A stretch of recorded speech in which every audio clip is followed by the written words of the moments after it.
Well, greetings, Cap fans, and welcome to episode 192 of the Captain America Comic Book Fans Podcast. I'm Rick Fabanis.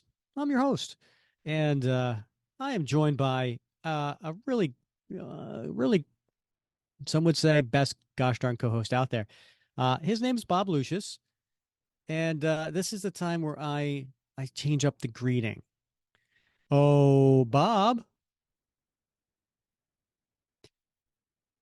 I reflect on my reflection and I ask myself the question, what's the right direction to go?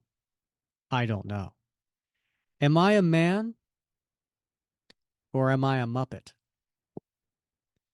If I'm a Muppet, then I'm a very manly Muppet. Am I a Muppet or am I a man? If I'm a man, that makes me a Muppet of a man. I have no idea what you're talking about. No? No. Ah, Oh my God, but I'm intrigued. yes. It goes on. I look into these eyes and I don't recognize the one I see inside. It's time for me to decide.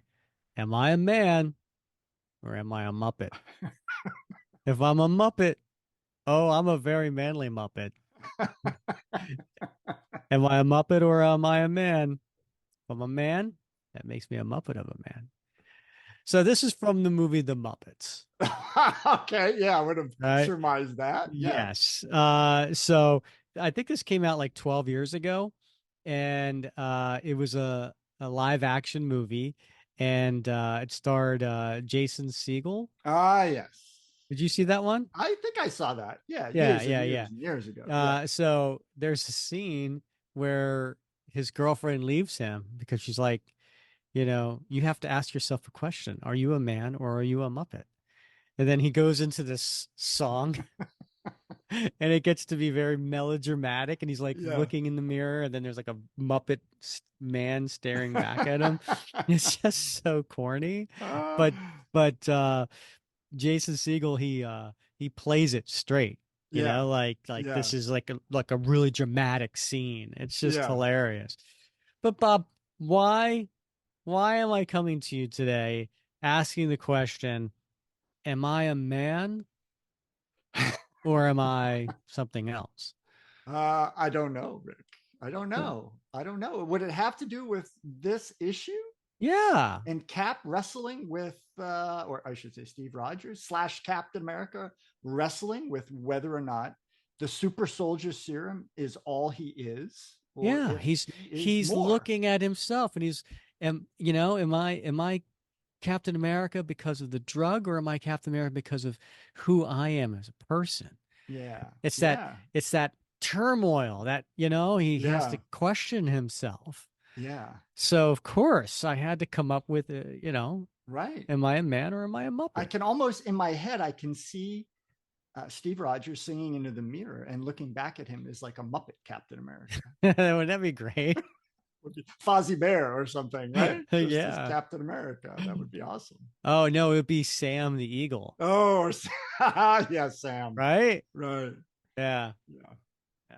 Oh How are you doing, goodness. Bob? I'm all right, man. I'm all right. Yeah. That was good. A little blast from the past. Muppets. Good Yeah. stuff. Just look up just like uh YouTube the video. It's just All so right. funny. I'll have to check that out. Yeah. Good stuff. What's new with you? What's going on? Well, what else? What's going on? It's just normal stuff. We're winding down the school year for my son. And so shagging him back and forth. I really wish you wouldn't use that term. I know, I know. Taking them to the, math class in the morning, early math class, and then football practice at night. I'm like, oh my goodness, I'm like dumbfounded, that they have football practice for ninth graders starts 3 weeks before the end of like the eighth grade school year. I know it's crazy. It is crazy. Like I asked around and like, you know what? Next year's spelling bee team, they don't start till September. So but he's enjoying it, so Uh-huh. yeah. Well, good. That's all that matters. Yep. It doesn't get himself hurt. Right, doesn't get himself hurt. Does Casey worry about that? I don't think she's worried about that.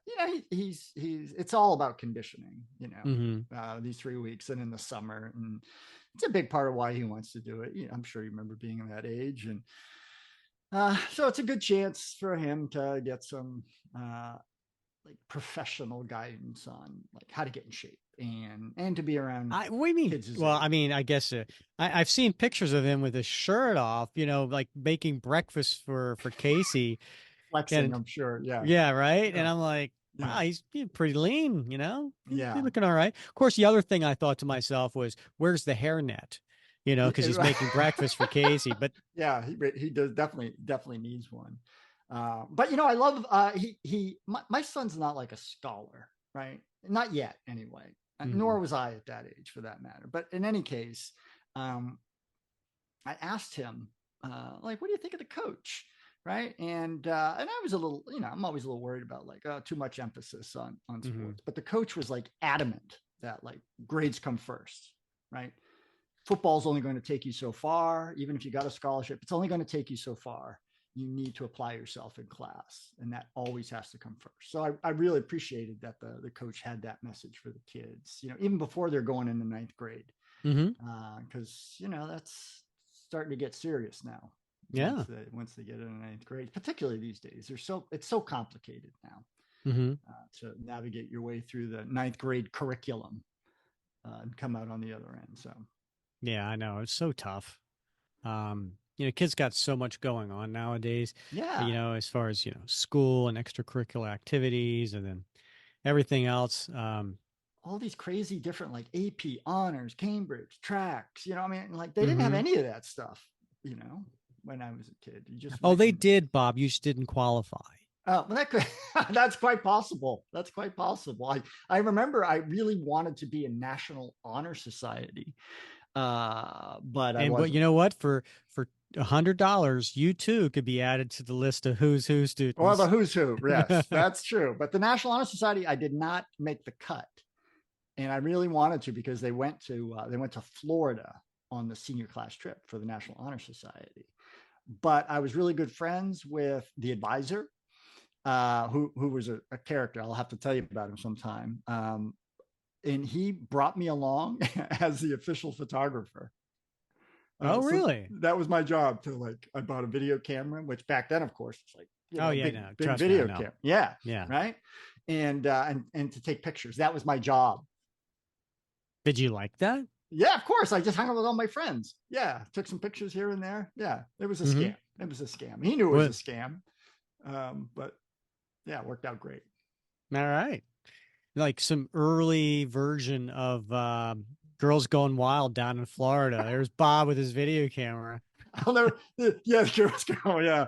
The biggest thing was like a bunch of us walked through the McDonald's drive-through lane, and they're like, "You can't do this." And I remember Debbie. Can I say her name? Yeah, why not? She's not listening. Debbie Grant. And she had a really nasally voice. And to this day, when I get together with my friends, they always go, "It's like a dream come true." And it's Debbie Grant. So yeah, Debbie Grant. God bless her. I am going to find her on Facebook, and I am going to tag her when we put this episode out. Please do. Yeah. It's like a dream come true. So anyway, what's going on with you, my friend? Oh gosh. Busy day. I gave a presentation today, so if my voice goes out halfway through this, is because I did a lot of talking today. And I'm a little tired. Okay. But you know what, Bob? It's our listeners come first, right?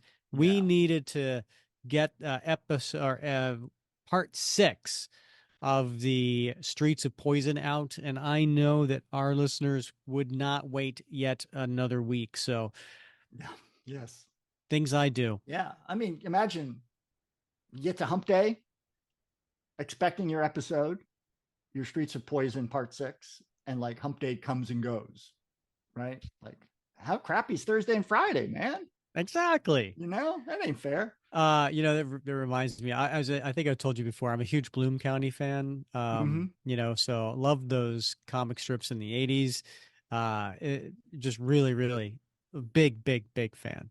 And I did a comic strip in college, and it was, inspired by Bloom County, let's just say. Mhm. And I saw a strip because he came back, in the last 10 years and started doing some new All right. strips. Yeah. And there's this one where Opus, the penguin, is with Milo Bloom, who's a young boy, and they're talking. And I'm going to paraphrase, but Opus says to Milo, "It's not hum day." And Milo's like, "No, you mean all these years I've been humming and I shouldn't have been?" And he goes, "Yes. But instead, all these years I should have been humping?" And he goes, "No." So whenever I hear hump day, I think of that. Right. That's a great one. Well, it looks like you are you have a, I don't know if that's just a background or you are Oh enjoying some yeah. outside time. Oh no, yeah. Looks good. I had this on because I was doing a Zoom call with my mom Uh-huh. and I wanted to change it up. But Yeah. yeah, I should definitely take that off now. I didn't Uh know if this was a like this was a call out to LMD Colson from Agents of Shield. oh, The little Tahiti Tahiti. project. The Yeah. Tahiti project. It's a Yeah, beautiful place. it is. Yeah. Yeah. No. Gosh, I would love to be there right now. Ugh. Yeah, All goodness. right, now let's go back to Oh, Bing. wow. It's like a Hey, look teleporter. at Yeah. that. In the comic cave, Nice. which is probably even better. Yeah, of course. Yeah. Yeah. Um, Huh. so speaking of comics, we did talk about the one we're going to cover today, and that is Captain America 377. And so this is part 6 of the Streets of Poison, and it came out, had a release date of July 17th, 1990, cover date of September. And so what they were doing back then is they had this bi-weekly store coming out. Instead of a monthly book, they did bi-weekly. And then they kind of split the book, maybe like 3/4 of it was this story, and then maybe the 25% was this backup story, which we're not going to cover. Mm-hmm. So if anybody's catching this for the very first time, I'm going to encourage you, go back and listen to the other parts for this. So in episode 170, 175, 179, 183, and 187 are the first 5 parts of this story. Check those out. You'll thank me later, rather than just come into this story cold, because it is a lot has happened to get us to where we are today. Sure. Yeah. And every issue ends with a bit of a cliffhanger. So yeah, it could be a bit confusing. Yep. So Bob, do you want to take us through the cover? Yeah. So really a neat cover, Rick. We've got in the foreground, we have Captain America seemingly unconscious, laying on what appears to be a table of some sort. And we only see him from, the bottom of his trunks up to his head, but he is You can resting. say crotch, Bob. Okay, the crotchal area. Yeah, that's the technical term if we want to get scientific. So he's clearly unconscious. But what's really interesting here is above him, we see a bit of a struggle going on. And we've got Crossbones on the left side of the cover, and we've got Bullseye on the right side of the cover, and they are converging on each other. So Crossbones has his left arm extended over Bullseye's right shoulder, and Bullseye, and he's got a knife in that hand, I should add, and he's got a what looks to be a crossbow pistol in his right hand, and Bullseye's got a looks to be a 45 caliber in his right hand, and his sai in his left hand, and I can't tell. Isn't that like a pump shotgun though in his right hand? Well, you're right. I'm right. I didn't have the whole page visible. Yeah, it is. It's a pump shotgun with a pistol grip, which is an unusual configuration. But in any case, they're converging on each other. I can't, we can't tell the expression on Crossbones' face, but we can certainly see it on Bullseye's face. And he's got his telltale, gritted, maniacal teeth facial expression on. But what's really interesting is in the background, we see sort of looks like a smoky background. And just in the center of that, we can start seeing the Red Skull's head starting to resolve from that smoke. So he Mm-hmm. is an ever present influence on what's going on here on the cover. Yep, very nice. And then Crossbones is huge. Ron Lim draws him ginormous. I mean, look at that bicep, Yeah, yes, right. or look at Yeah, that forearm. I mean, it's just the forearm's as big as Bullseye's head. yeah, He's a little yeah, yeah, large. yeah, yeah. And I think we'll find out later. Bullseye's got a little bit of a nickname for him. He does. Yeah. Yeah. Then above the Captain America logo is the Streets of Poison trade dress logo with the black splatter behind the word poison. And uh, we still have Kieran Dwyer's Captain America in the logo box right above, which has the Marvel Comics and a buck gets you this story back in 1990. Indeed, yes. $1 bill.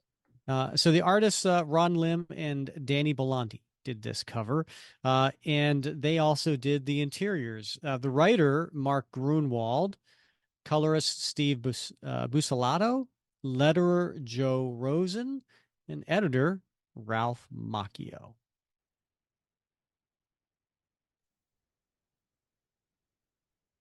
Do it. Just do it. Wax on. There we go. All right. What's the title to this one, Bob? The 100% solution. Indeed. I'm gonna have to grab my copy. Dun, dun, dun. Yeah, it's funny when I read this for tonight's show, it is I think it was the first time I read it since 1990. And this is my original copy. Dun, dun, dun. Nice.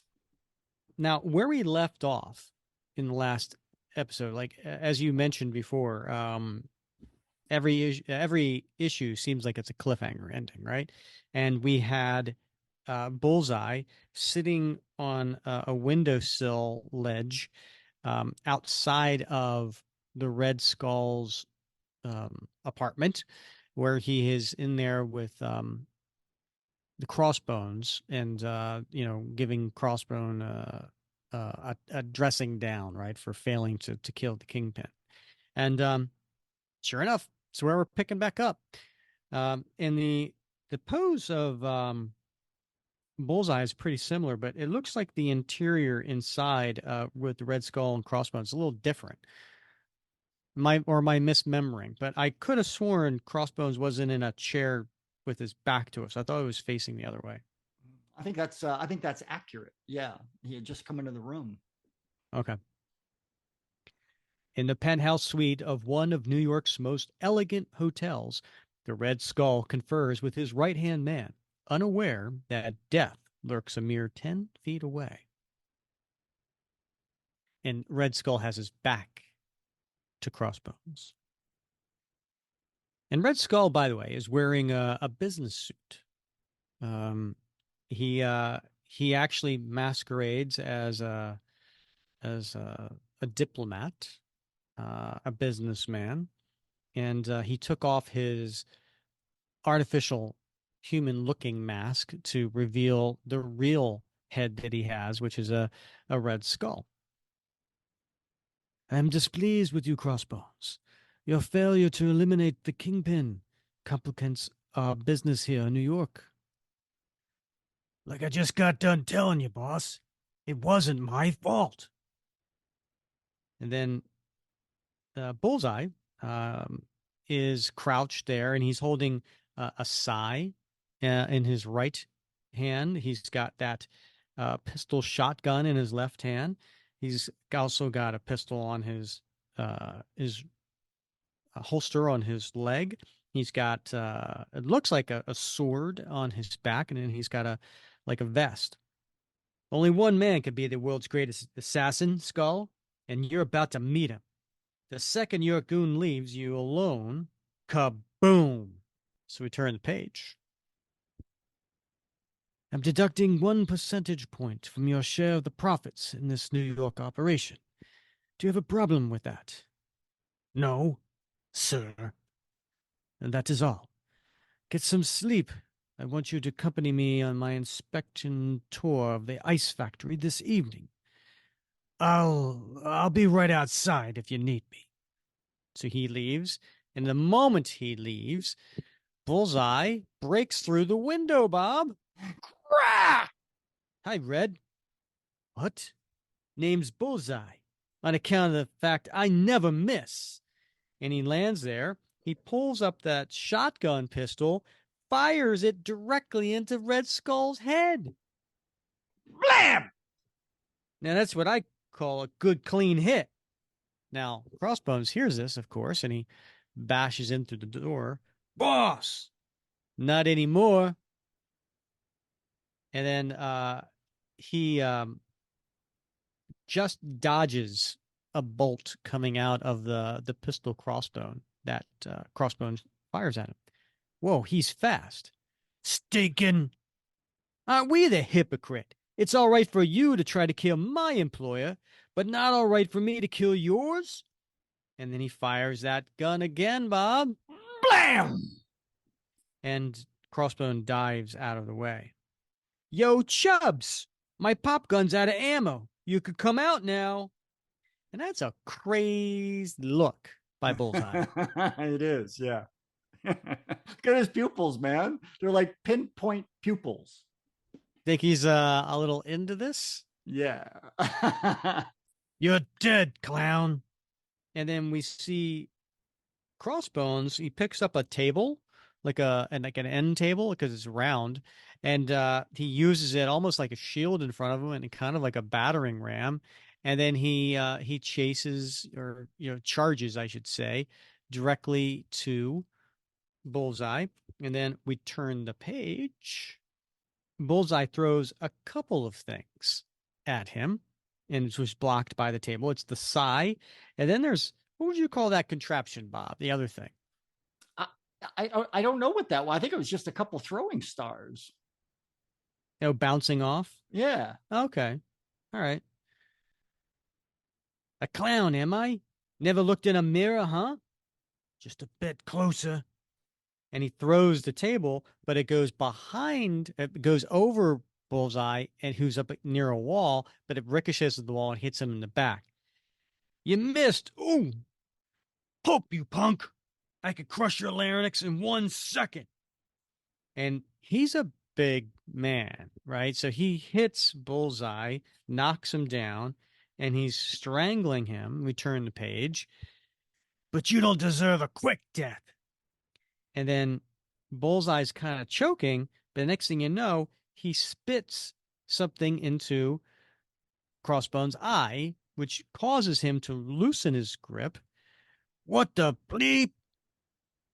And then at that point, giving Bullseye the opportunity to reach behind to where that sword was, which isn't quite a sword, looks like a very long knife of some sort. Yeah.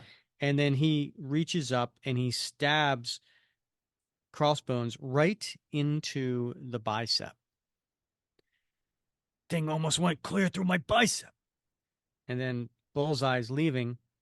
You owe me a new fake tooth, Chubbs. He's heading toward the window. And next page, and this is a cool scene by Ron Lim.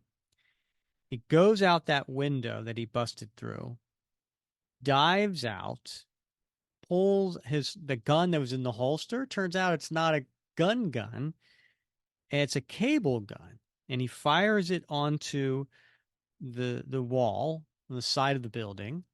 And then he uses that and he busts through a window a few floors down.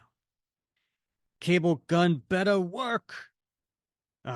Can't tell what floor the window he busted through was on. Stinking chicken.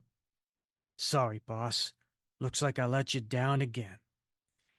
And there's the Red Skull with a big hole in his head. And then all of a sudden, click, boss. No, click. Just robot click. Simulacrum R19, click. Await further, click. Instructions. Blasted thing had me fooled. It was a robot, Oh my Bob. gosh. Yeah, and are we just not gonna like we're not gonna acknowledge the fact that on two occasions Bullseye referred to Crossbones as Chubs? I knew you were going to because you mentioned that he had a nickname for him. All right, that one strikes close to home because that's what my son calls me. So, Whoa. yeah, Your son calls yeah. you Chubs. So apparently, he's a Crossbones fan. You know why he calls me that?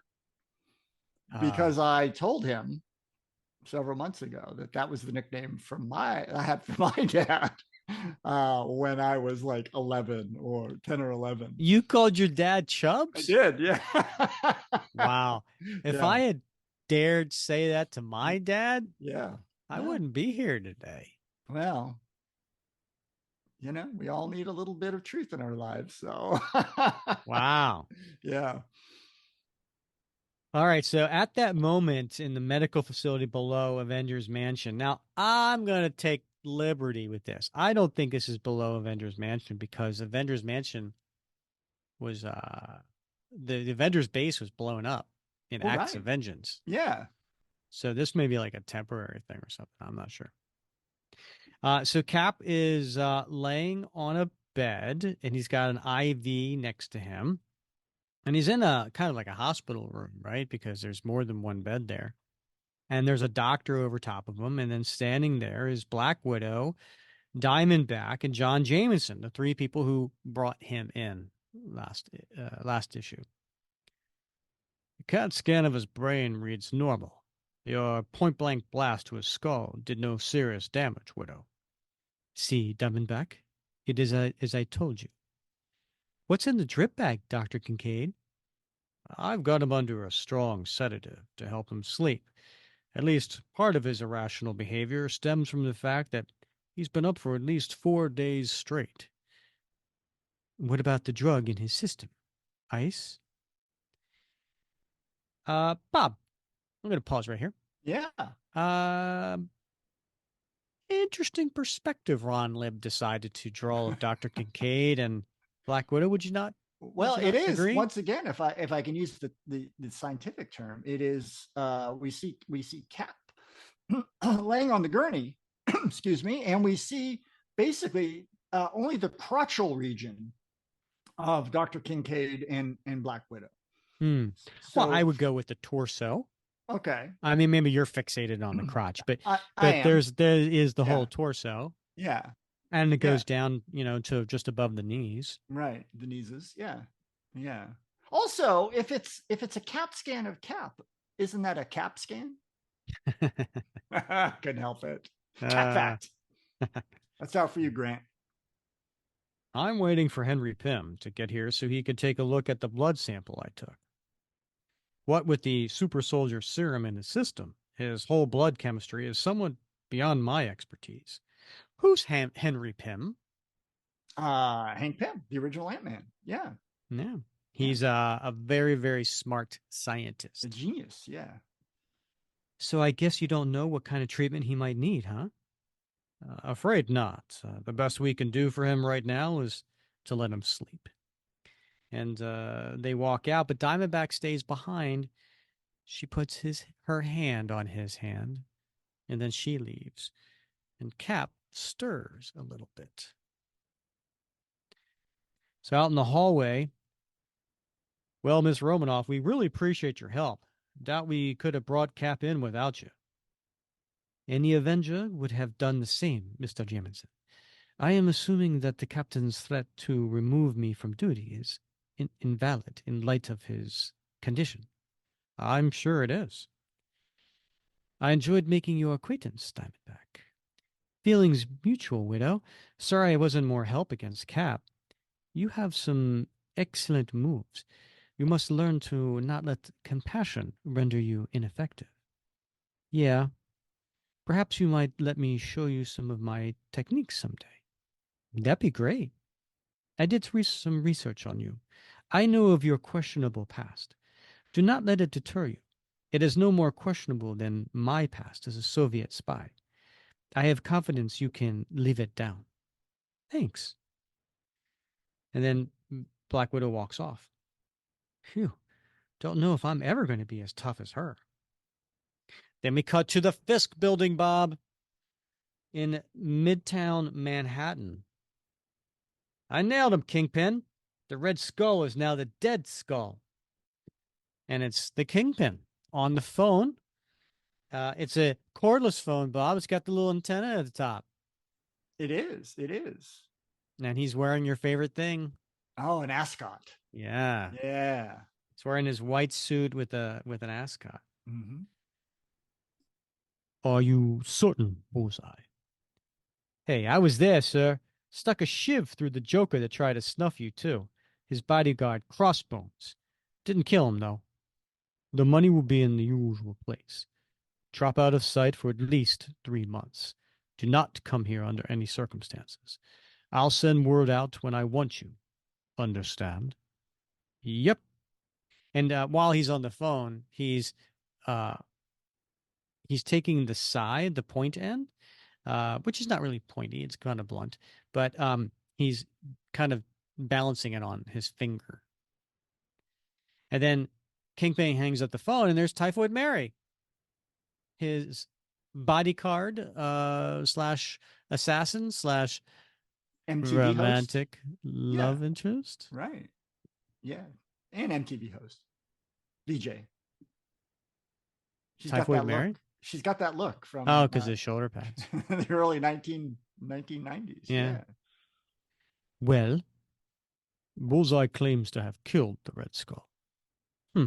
I had thought the skull would have eliminated him instead. Well then, without the skull, his ice operation should be ripe for takeover. Kingpin? What's wrong? You don't really think the skull's dead, do you? Not on your life, Typhoid. Not on your life. When the Kingpin says something like that to you, I'd be a little scared of my life. Yeah, it sounds a bit more pointed than just a turn of phrase. Early evening over New York. So next time, you think you could warn me when you have machine smiths and a robot in your place, boss? You nearly scared me out of a year's growth. Now, I don't know what that means, Bob. I don't either. When I read that, I was like, what is he talking about? Like I've never heard that particular phraseology, so I was hoping you would know, but Is he clearly, still growing? I mean, is he, yeah. you know? I Huh. don't know. And so there's the Red Skull in his business suit on his phone, and it's cordless, because it's got the antenna. Mm-hmm. And he's sipping, looks like a martini, maybe. Could Be a be. Manhattan. Yeah. Sitting in a very plush chair on his private jet. A little fright now and then is good for everyone, Mr. Bones. The attempted hit on my surrogate at my customary accommodations demonstrates to me what I wish to know. That the Kingpin's intelligence network must be nearly as vast as my own. Apparently, the Kingpin has a mole somewhere within my organization, even as I do his. I will be at Hangar 13 in Newark in approximately 20 minutes. Don't keep me waiting. Now, Bob, when I read this in 1990, you know what I would have said? What? My hangar in Newark. Because I grew up in Delaware. And I lived in Newark, Delaware. Really? Yes. Spelled the same? Yeah. Oh, I didn't know in New Jersey it's Newark. Wow. I didn't know there was a Newark in Delaware. Yeah. You mean like it's spelled? Well, I didn't know if it was spelled the same. No, but Yeah. Newark. If you Oh, didn't know how to pronounce it, how would yeah. you pronounce it? Uh, I guess, yeah, Newark sounds about Yeah, right. Yeah. right. Yeah. Yeah. Yeah. The in New Jersey, it just sounds like you have an accent saying Newark. Yeah. Yeah. Newark. There's a town near where I grew up. It's called it's spelled Haverhill, and Haverville. it's Haverhill. Oh, okay. Yeah, but most people pronounce like Haverhill or something, right? And I've Ah, heard it like newscasters like in Haverhill. Haverhill is like completely out of like the realm of what any normal person would pronounce it as. So there you go. hmm. Next page, Captain America is laying on the bed on his back with the IV in place and with his eyes closed. Here's something you don't normally see. So Cap has his red Buccaneer boots off, and you would think, There you go. oh, Yeah. maybe there's socks. Yeah. No, he's wearing a leotard, Yeah. right? It's like, or a unitard. I don't Right. know, right? Whatever. Right. Yeah. Because there's no ending of his pants. It just he continues to go to the tips of his toes. There you go. Yeah, you're right. You're right. Mystery solved. Yeah. Here's Right. something you didn't know you needed to know. That should be like for folks who aren't listening, you should make that a trivia question in the group and see Oh how many yeah, people get this right, because this is pretty esoteric knowledge right here. mm, Probably the indeed, only time it's ever been portrayed to answer the question. could be. Yeah. Yeah, I mean I don't recall, but not like I read every single million Captain America comic, but you Mm-hmm. might be right. Might be. Might be. Stephen, my boy, once I inject you with the diluted solution to my serum, there could be no turning back. What? I would not blame you if you wished to back out now. Who's there? Who's talking to me? This could cost you your life. That needle. I never noticed before how much it looked like a junkie's needle. I should ask him, the professor, what's in that super soldier formula of his? Professor Erskine? Yes. Your serum is a drug, isn't it? And then Professor Erskine's face turns into a completely different face. Does that look like anybody to you, Bob? Uh, no, but it's changing coloration, and the pattern on his face is Yeah. changing. Yes, it is. You owe your very life as a Captain America to a drug. Without the drug, you are nothing.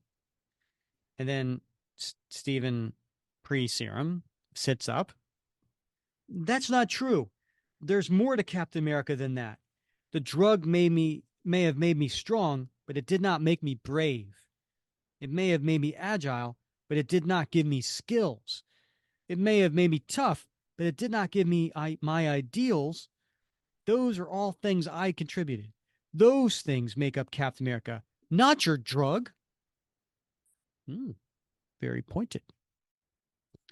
Next page. And then that man he did turn into the Red Skull with that change in the face, and he's holding Captain America down on the bed. Or Steve Rogers, I should say. Wrong. Captain America is a mere product of a wonder drug. You are just a user. Anyone who took the drug could have become Captain America. Anyone. You are nothing special. You are nothing without the drug. I refuse to accept that. You hear me, Skull? The Super Soldier Serum's been duplicated. Other people have taken variants of it, and none of them have become what I've become. Why? And then we cut from this fever dream to Captain America getting out of the bed, his real life bed, and he's ripping the IV from his arm because none of them had my ideals. None of them had my drive and determination. None of them had my unquenchable desire to become all I could be, all I am. And then he gets off the bed and he picks it up over his head. Captain America is unique, you grinning ghoul. I'm more than a pumped up super soldier. I'm a man, who believes in something. I believe in freedom. I believe that everyone should be free to achieve their full potential, become the best person they can, fulfill their American dream. My American dream is to help make the country this kind of place where that's possible. My American dream is to inspire by example. My American dream is to enable everyone else's American dream. Drugs have nothing to do with that. Nothing. Nothing. Nothing. And Cap sits on the floor of this demolished room and he's hugging himself with his head down. And coming through the door is that Dr. Kincaid, but with him is Hank Pym. Hank Pym. And what is he wearing, Bob? He's got on like a red jumpsuit with, of course, that 90s, upturned collar and a black t-shirt underneath. Let's not forget all the pouches. Oh, lots of pouches. It's me, Hank Pym. What happened? You all right? I'm on drugs, Hank. I'm hallucinating. I need help. It's okay, big fella. Everyone needs help sometime. That's what friends are for. Come on, we'll straighten up and get you back to bed. Next page, we cut to, remember when Red Skull said he wanted to go visiting factory? And there he is. And he's walking, and like I said, in a business suit, and he's got a trench coat, and he's got a cane, a walking cane. And next to him is Crossbones, and he's wearing a trench coat. Because, Bob, it is 1990. It is the 90s, yeah. Oh, Bob, that reminds me of the whole Say Anything, right? With yeah. John Cusack. Right. So I'm in a business meeting today, and I have a new lead on a brand that I'm working on. And we were talking about, how people look like certain people, whatever. And then she says to me, "Oh yeah, I've been told I look like so-and-so from the movie Say Anything. You're too young. You wouldn't know that movie." What? Did you say John Cusack? I did. I was like, "Oh no, that's John." I was like, "You don't look like John Cusack at all." Oh no, I see. No, I was like, "Oh, you're talking about John Cusack." Yeah, and then looked at my boss, was like, "Hey, I love her, man. She thinks I'm too young to know a movie from the 80s. Oh, that's rich.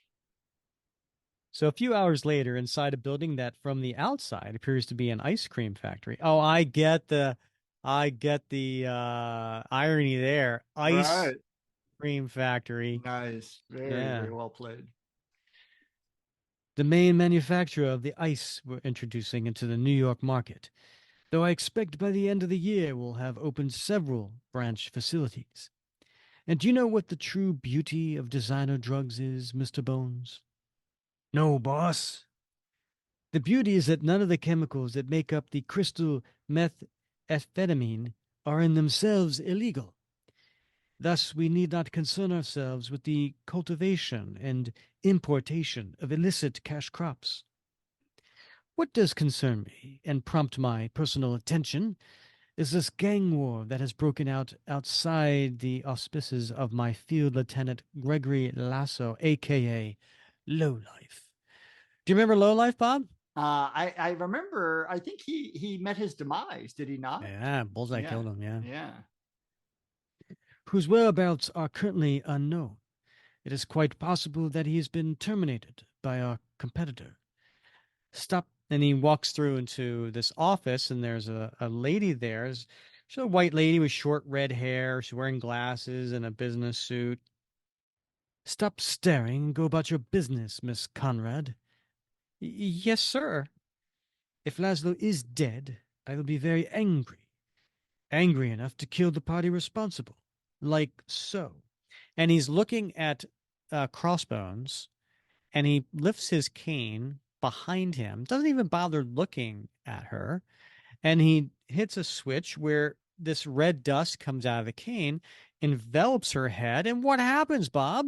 she basically dies. Her hair falls out, most of it anyway, and her skull begins to turn red. Boss, was she? Not to my knowledge. She was, however, a bad accountant. Now then, I am tiring of this turf war that Lowlife took it upon himself to bring to a boil. I want you to get the Kingpin on the telephone for me. Tell him I wish to negotiate face to face. Huh? Whatever you say, boss. Wow, that was super cold. Even for the skull, right? Skull's not known to be a very compassionate dude or a very permissive boss, but poor Miss Conrad merely made eye contact with him. And yeah, her bad accounting skills notwithstanding, that was a pretty harsh way to deal with an employee just sitting there at her desk. Yeah, I wonder if he was planning on doing that all along because of the accounting, or did he just decide to make a point in front of Crossbones? Because he was staring at Crossbones almost to see his reaction as he did this, almost like, hey, she was a bad accountant. Don't be a bad assassin for me. Right. Yeah. And clearly it had the desired impact because Crossbones had that reaction. It shows all that squiggly lines around his head that he was a little bit like, whoa. You mean squiggly lines like this? That's the stuff right there. Yeah. Wow. That's amazing. You like that? Yeah. All right. For those who are only listening, I did a little special effect on the video. You'll have to watch the video to see what it was. But I pretty much look like Crossbones. Dead ringer. Yeah. Yeah. Back in Avengers headquarters, sometime later, Dr. Kincaid and Hank Pym are conversing. Hank's sitting at a lab.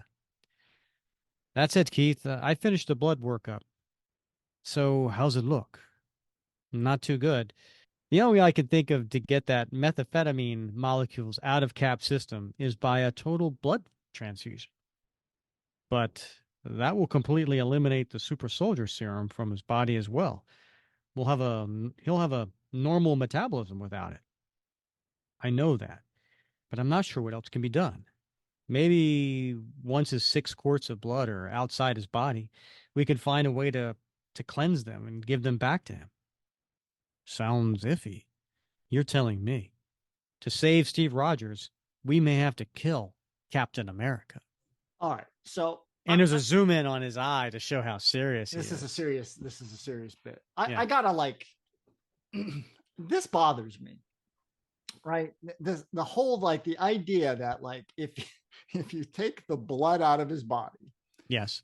the super soldier serum's gone, right? It's not Mhm. impregnated in his tissues DNA. Yeah. DNA or anything like that, right? It's Mhm. just floating around in his blood, right? Mhm. Like if that was the case, then like it seems like why wouldn't you just like take a pint every 3 months and like just have a refrigerator full of it for events like this, right?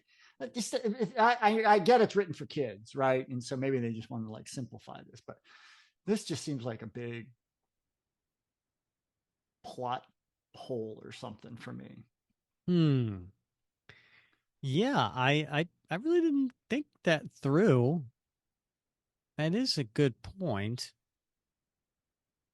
Like why but wasn't that done later? Like didn't one of the writers some point later so like, yeah, we've been saving Cap's blood in case he needs it and we can always like try to re-engineer it and that type of thing. I think that during Ed Brubaker's run, didn't that come up?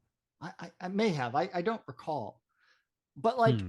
I think we recognize like modern science that like the blood Steve had in his body Mm-hmm. in 1941 is not the same blood he has in his body now, right? Because your blood is constantly like replenished and Mm-hmm. just like your tissues, right? Your tissues, cellular. So like somehow that super soldier serum has been floating around in his body and getting reproduced in his, I don't know. It just bothers me. That's the part that bothers you, That's the part that right? bothers me. Right. Yes. So let's take away. Oh, I don't know that in a few panels before that Red Skull has a mist that can dissolve someone's face, Yeah. right? I know somebody's working on that. So Uh, yeah. all right. But that's the point where Yeah. you That's the you part that bothers draw me. the I'm drawing the line there. okay. Yeah. I learned something. I don't know if it's true or not, but apparently, um, we have 6 quarts of blood in our body. Sounds about right, I guess. Is it? Right? I I don't don't know. know. How many That seems pints like a are in a lot. quart? Um, Is it 4? I think it's 4. Yeah. Okay. Because 4. like if I go and I donate blood, it's a pint, It's a pint. right? Yeah. So what we're saying then it's really only 1/24 of my blood that I'm giving up at that time. Yeah. Yeah. All And right. then if you go and you drink a pint of beer after, then it replenishes it. Oh, Yeah. all right. It's math. So we cut to the next page and we're at Yankee Stadium and it's the next evening. Final score, Yankees 2, Red Sox 26. Okay, that didn't happen. Yeah, it did. So one of few things happened here. Uh-huh. Mark Gruenwald is a Red Sox fan, Oh, indeed. Yeah. Yeah. I wondered uh, that as well. or Joe Rosen, the letterer, Yeah. is a Could Red be. Sox fan, Could be. Yeah. right? More likely. Yeah. One of those things happened there. Uh-huh. Just now, I did a little research. As did So I. in 1990, Yeah. the Yankees were horrible. Yeah. They finished the season, 1990 season. Their record was 67, 95, and 0. Yeah. I think they were in last place in their, conference or something like that. The Red Sox were number 1. Yeah. So definitely doesn't surprise anybody at this point. Now, I will point out, though, that the Yankees did turn it around. By the time the 1990s ended, the Yankees had won their 3rd World Series crown in 4 years. So they did turn it around, but it did stick out like a sore thumb that it was Yankees 2, Red Sox 26. Yeah. And So then they went from really, really bad to really, really good. I think they were, and then they were beaten by the Red Sox, I think around 2004, if I'm not mistaken. Yeah. I don't know. I don't follow baseball. In the World Series. Okay. Yeah. So the game's over, Mm. and in a private box we see the Kingpin. He's sitting there in his white suit and his ascot, a bit different colored ascot this time. And he's just crossed his arms and he's sitting there and he's flanked by a half a dozen bodyguards, all wearing, like they look like FBI agents. That's it. The fans are clearing out. Yanks whipped again. Martino says the lights stay on for as long as you want, Mr. Fisk. We've had the stadium under surveillance all day. No way the skull could have come in and booby-trapped anything. Checkpoints report no sign of the skull or any of his men yet, sir. Still, we're assuming he has as many men staking out the stadium as we do. Cut back to the Avengers headquarters, and there is Captain America, and he said he's thinking to himself, so that's it. I slept 36 hours straight. They gave me a total blood transfusion. And just like that, I'm cured. At least I think I am. I'm not quite sure if I can trust my judgment anymore. When I attacked Daredevil, Black Widow, Diamondback, I thought I was acting rationally then. Feels odd not to have the Super Soldier Serum inside me. Not that you can tell from looking at me. It would take months of inactivity before I'd lose my muscle tone to any great extent. So now what? Without the Super Soldier Serum, can I still be Captain America? Am I a man or am I a Muppet? Now, that seemed a little jarring to me, right? We went from Hank Pym saying, here's a possible solution to 36 hours later, Do it. blood transfusion. Yeah. I'm feeling better. I'm cured. Yeah. And like in nowhere in there, I mean, was there any informed consent? Did like, I mean, we didn't like nobody like, did they present that to Steve and he said, "Yeah, let's do it." I don't know. That would have been an interesting, little conversation to depict, right? Him wrestling with this decision because it could leave him without the serum's effects forever. Indeed. Indeed. So watching all this is Peggy Carter. And we haven't talked about Peggy Carter, I don't think, in this issue, right? She got yelled at early on, right? But that was a previous one, wasn't it?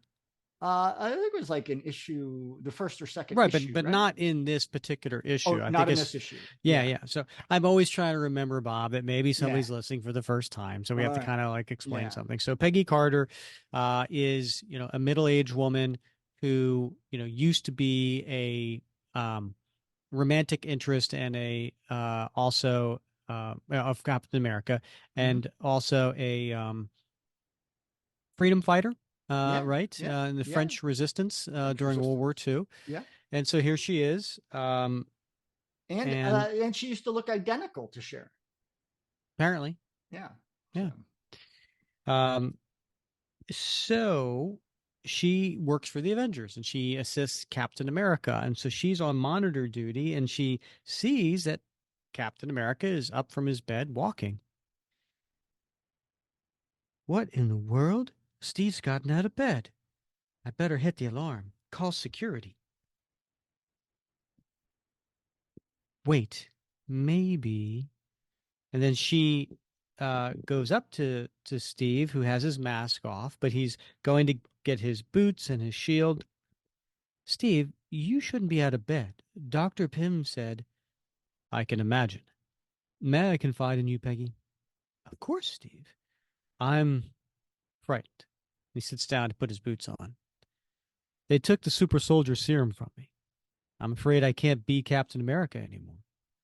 Being Cap is my life, mademoiselle. My one true calling.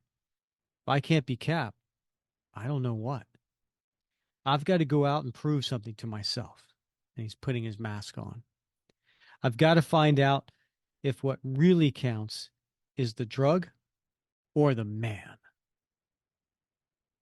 And then he puts his finger over her mouth. just it Please. reminds me of was it like the second Austin Powers, with Shh. Beyonce? Shh. Yeah. Shh. Please, Peg. Let me go and don't tell the others. Oh, Steve. We cut to the last page, Bob. Yankee Stadium. And then a helicopter comes in and lands in the outfield. Mr. Fisk, incoming chopper. It's him, the Red Skull. And so, sure enough, Red Skull comes out and the helicopter takes off, leaving him by himself. Well, Kingpin, you have me covered. I have you covered. Care to join me down here? And Wilson Fisk, a.k.a. the Kingpin, goes walking out there. He's a big man, Bob. He's bulky. Interesting, isn't it? That we should have reason to see one another twice in the past few months when we've managed to go all these years since our first encounter. When was that, Bob? That was way back in Captain America 145 to 148, Rick. Yep. And then twice in recent months. So during the whole the villain crossover Acts of Vengeance, they saw each other during that. Let's dispense with the amenities, Skull, and get down to business. I'm a busy man. And then we cut to the final panel. And it's Captain America on his sky cycle, and he finally looks like the Cap we know and love. Elsewhere at that moment, the D-powered Sentinel of Liberty careens over the Manhattan skyline, anxious to prove his self-worth, unaware that the proving will pit him against at least two of the most dangerous men alive. Next, the frantic finale to Streets of Poison, and the most desperate battle of Cap's life. Ooh, Dun, dun, dun. that sounds promising. It does. It's a fun story, Bob. Yeah, it I is. know you think it's written for kids, but this Fortunately, I'm kid, one. yeah, this Yeah, kid enjoyed it. yeah, yeah. All right, fair enough, fair enough, fair enough. But it raised a question Uh-huh. in this story, right? Um, where Cap is questioning himself, right? He's now Mm. been removed of the Super Soldier Serum, and is that going? How is that going to affect? I mean, us as the readers, how is that going to affect Captain America? Is he going to be any less of a superhero because will he not have the ability to do certain things? Right. I That mean, that's going through my mind. right. Uh, but then more importantly, what makes a better story is that Steve is questioning himself. Yeah, yeah. It's. I mean, he's very clear, right? I mean, he's got the muscle, right? He's going to have the muscle for several more months until that begins to atrophy from you know not having the effect of the super soldier serum. That's not what he said, though, Well, Bob. he He said from said, it would take months of inactivity, yes. And right? we know Captain America is not going to be inactive. Yeah. So therefore, he's saying that he's not going to lose the muscles. Well, yeah.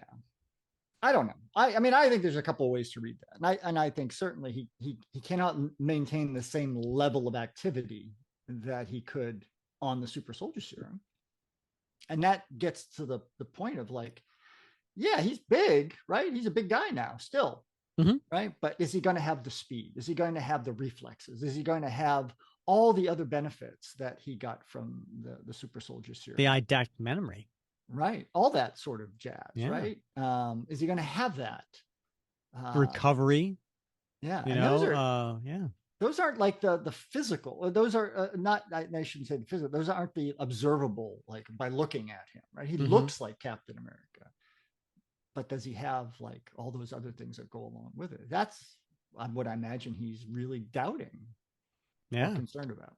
So Mark Gruenwald really set up a story here. Now, listen, he could always write himself out of this corner and say, "Yep, we were able to extract the drug out of the super soldier serum portion of the blood, and here you go. We're going to put it back into your body." They could do that, Yeah, sure, but maybe it won't work. maybe Maybe we won't know for a long, long time. interesting.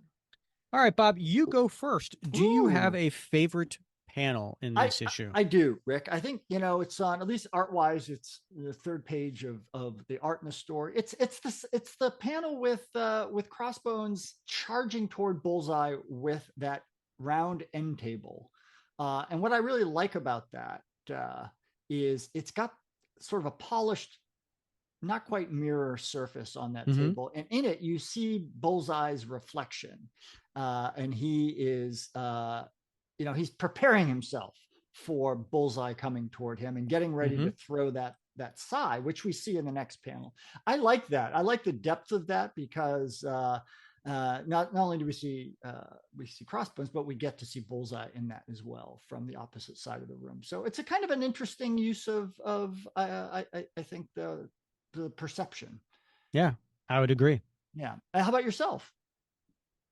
Let's see. I was gonna go with the one where all of a sudden Crossbones was shocked. Oh yeah, yeah. That's the one. Yeah. But I decided not to do that. Oh. So I'm gonna go with page 8 and that half splash Uh-huh. where Bullseye's jumping out the window. Okay. Right? I Yeah. mean, you know me, I'm a sucker for seeing multiple You like the versions of the motion. same character and showing the Yeah. motion. And this was really cool because he dives out. He does a kind of like a tuck and curl. He reaches in his holster, he fires it, and then he starts swinging.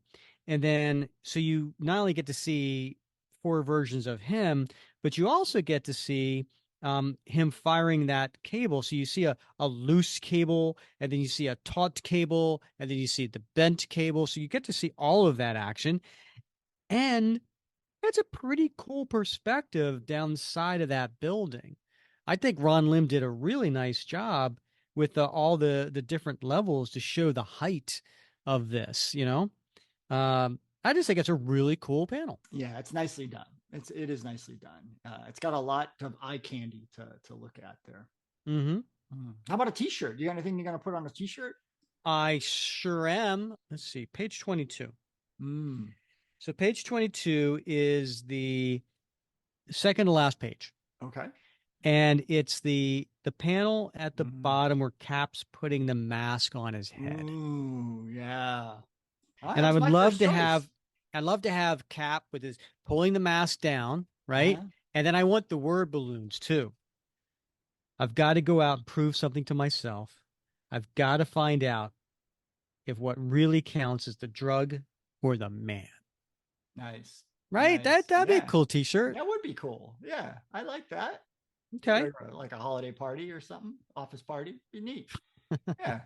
What about you? What's going on your Well, T-shirt? that was my first choice, Rick. So I'm gonna have to go with my second choice, which is with him putting the finger on her mouth.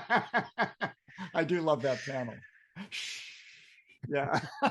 And like the look on her face is priceless, right? She's Yeah. Like, yeah, that'd be my third choice. But I'm gonna go with that very last panel of that's good on the Sky Cycle. On the Sky Cycle, right behind that windshield, and he's got his head tilted down a little bit. He's got that look of determination that we know and appreciate. So I'm going with that. Yeah, and that's a big ass A on his head, isn't it? It really is a big square A. Yeah, that's like the biggest an A could be on Cap's head. I like big A's. I cannot lie. So. Nice. Yeah.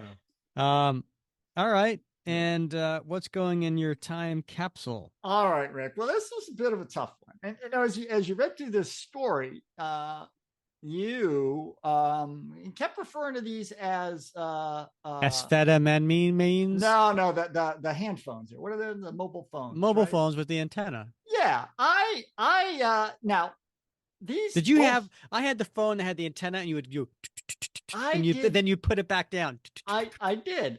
Those were very popular. Often they had a little answering machine, a little tape, and that whole thing. Did you ever bend one of the antennas? Oh, I didn't. Oh, that's a bad day. Yeah. When you accidentally bend an antenna and it can't fit all the way down. Oh, my goodness. Yeah. Dad's not happy with you when that happens. Well, when I saw these phones, because both Kingpin and the Red Skull at one point or another are talking on these phones. And at first I thought, well, maybe these are like, the home phones, right? And these are just the remote handset. But these look like flip phones. And so I got to thinking like, I think these are actually flip phones, the early version of cell phones, because just about this time in 1989, 1990 was when Motorola came out with their first flip phones. Indeed. Wow. So they're very high tech at that time. In fact, they weren't really actually designed for use in America. They could only be used in Europe and Japan. It wasn't until like 94, 95 that they came out in the United States, because we had a different cell phone system. But I thought, what like hot? I mean, this is Kingpin and Red Skull. Of course, they're going to have the most advanced telecommunications technology available, right? The Motorola StarTAC flip phone. So I miss those old flip phones. And so when I look at these, I think, well, that is a telecommunications moment to go in a time capsule. Okay. Yeah. I think it. I think that's a good choice. Yeah. That's really cool. So what about you, my friend? It's a difference between you and me, Bob. Like you point out like clothing or hairstyles or technology. I point out this is the first time these two people ever met. Right. Yeah. This is like we have totally different ways of going about this. We do. I'm about to do it again. All right. So on page 20, I'm going to go with panel 5, and that's when Cap sits up on his bed. Feels odd not to have the Super Soldier Serum inside me. So this is the first time that he is referencing the Mm-hmm. fact that he doesn't have the Super Soldier Serum. I think that is historic. Well, I think that is a really unique, important time, and shows, I think when we hear that, we can definitely go back to this story, yeah. right? So Yeah. I think that's worthy of being in the time capsule. Sure. I thought you were going to go with this was the issue that we finally realized that he was wearing blue leotards. I almost went that way. I almost went for the cheap joke. I really Yeah. did. Oh, yeah. I But I would have. see you did Yeah. instead. Yeah. Oh, I would have for sure. Yeah. Yeah. I'm all about the cheap jokes. All right. So Yeah. Bob, this was fun. We got one more episode of this story to go. So we do it the second week of every month, right? Because the first week is typically an interview, and then the second week we do this long tail. So next time we do this is going to be episode 196. Mm. So come back for Streets of Poison Part 7, the finale, and it is going to be Balzer. Next episode, Bob. Did you say Balzer? I did. Okay. I just wanted to clarify. Okay. That's all Good. right. I don't Yeah. know what it means. You know what? I Uh, was very confused with Kingpin saying, let's dispense with the amenities. Because, I think, like I think amenities, I think, oh, it has a swimming pool and a tennis court, right? yeah. And I'm like, Right. okay, if you don't need the swimming pool and the tennis court, why pay for them, right? But so I actually had to look it up because I thought he meant pleasantries. But in fact, that is a usage of the word amenities, like the pleasant. Yeah, I didn't know that. So see, comics is improving vocabulary still. Indeed. Wow. I didn't know that either. Yeah, Balzer. That's the difference between you and me. All right. Next episode, we're going to do 1984. We're going to do What If 44. Mm, So that's the one where what if Captain America were revived today in the 80s? yeah. And it's a cool story. It involves some retconning Yep. with the 50s Cap and Bucky. And it's an interesting story. It sure is. So Yeah. we'll be covering that next episode. All right. I'm looking forward to that one. Me too. Bob, as always, gotta say, had a lot of fun wrapping Cap with you. Me too. Can't wait till next week, my friend. All right, everybody. He's Bob Lucius. I'm Rick Verbanis. And we want to thank you for listening. And please do us a favor, rate, review, and subscribe wherever you're listening. And if you're on YouTube right now, make sure you click that thumbs up button and subscribe. And also, wherever you're listening, we really do appreciate the reviews and the comments. So keep those coming. And maybe we'll also see you in the Captain America Comic Book Fans Facebook page. All right.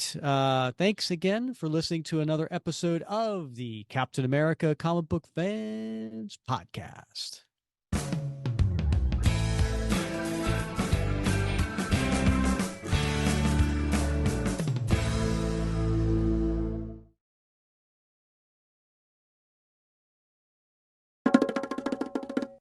The beauty is that none of the chemicals that make up crystal methamphetamine meth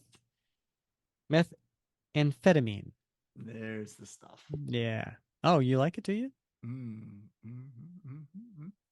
Yeah. I remember when that stuff was big, Rick. Well, the amphetamines part. Mm-hmm. Yeah, when it was legal. All of the chemicals that make up crystal methamphetamine are in themselves legal. No. I got to do this whole thing over. Yeah, probably a good idea. The only way I can think of get the methamphetamine.